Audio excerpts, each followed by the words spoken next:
Welcome back to the podcast where we ask the question, what makes you happy? My name is Jake Pearson, and today we have with us an entrepreneur, Jennifer Sontag from Sicily, Italy. Jennifer, pleasure to have you here. Thank you. How are you? I'm doing well. It's a beautiful day in Sicily. The weather is great and the sun is shining. Polar opposite to the rain that we are experiencing right now, but I digress. We will move on. Thank you for coming on the podcast to share all things that make you happy. Can you start with what makes you happy? What makes me happy is being able to actually live my best life. Almost at 50, I feel like I have a second chance at life. I moved to Sicily 2 years ago, where my great grandparents had emigrated from in the late 1800s and early 1900s to the US, where I was born and raised and lived a very good life, raising a couple of children. And now I am back in Italy, and it's absolutely incredible. I wake up, I would say, 330 days out of the year. The sun is shining.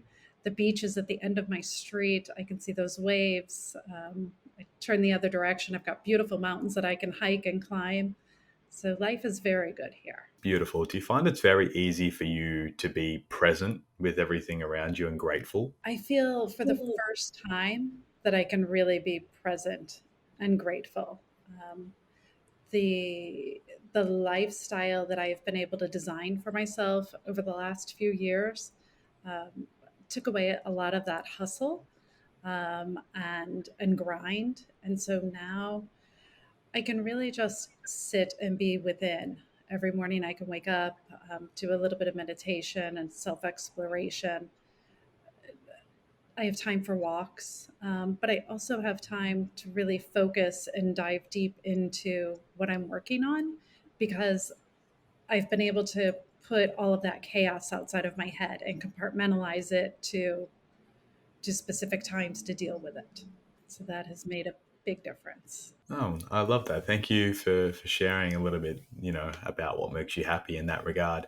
What would you say to our listeners right now who are on a journey to find a bit of their own happiness, like yourself? What would your advice be? I think you have to be your authentic self. And I think that is one of the hardest things for us to do. There is so much noise, both our internal noise from our experiences, our family and friends who love and care about us and, produce that noise not to hold us back, but with the best of intentions. But sometimes those intentions aren't what we need. And then we have all of this societal pressure. So if we can really focus on internally, what is that gut feeling of what we want?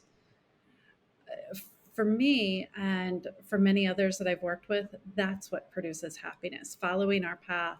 And sometimes it's hard, but getting through those stumbling blocks to get to that point. And I guess what is the sports adage? Keep your eye on the ball. Um, so just really focusing on where are you going, and and when you get that gut feeling that something's not right, step back, reflect on it.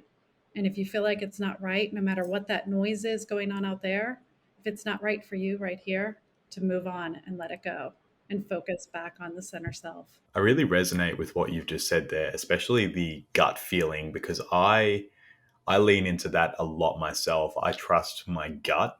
So our brain can very much start to overthink and create scenarios, worry, the anxiety. And I just sort of had to sit back and trust that second brain, which is your gut, and the intuition there. And a lot of the time when I listen to my gut, if I'm going in a direction and I feel fine in my gut, I'm like, cool, this is great. I feel excited. This is working. But if something doesn't feel wrong, it's generally my stomach that feels off just as much as the brain. So trusting your gut and going with that. There's a lot of research to show that that is super important towards your mental health, your well-being, your happiness, all of that. So yeah, great point there. Yeah, I mean, I think absolutely. I've done some research on it as someone with a chronic intestinal issue of Crohn's disease. I really resonate with that gut feeling, and in the research, you're right. It's showing that's our second brain. We've got to think about it. We cannot medicate our way out of this. We cannot, keep tapping down those side effects and the symptoms. We really have to think. We have to think with this brain, and we have to think with this brain, and we have to trust ourselves. And I think that's the biggest thing, and that is impossibly hard. And so, I hope that if I model that, if listening to your podcast and listening to so many others talk about how they found their happiness, when we model that, it provides that safe space for others to find their happiness, to find their strength in their own beliefs and their being. Yeah, very beautifully and well put. I completely agree. And that's what we're doing here on this podcast, modeling it so that you guys, the listeners all around the world, can learn from us who are in a place of happiness and take from that what you will and apply it to your own lives. Jennifer, thank you so much for coming on the podcast to share what makes you happy. Thank you, Jake. I had a great time. So It's nice been, to meet you.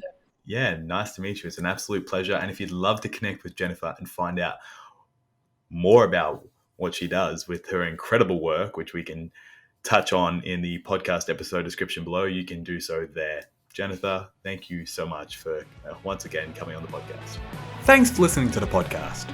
We hope it gives you something to think about on your quest to discover what makes you happy. Make sure to check out whatmakesyouhappypodcast.com to connect with today's guest and follow us on all our social media platforms and to stay up to date at what's happening next at What Makes You Happy. Don't forget to share this episode with a friend, and we'll see you next time.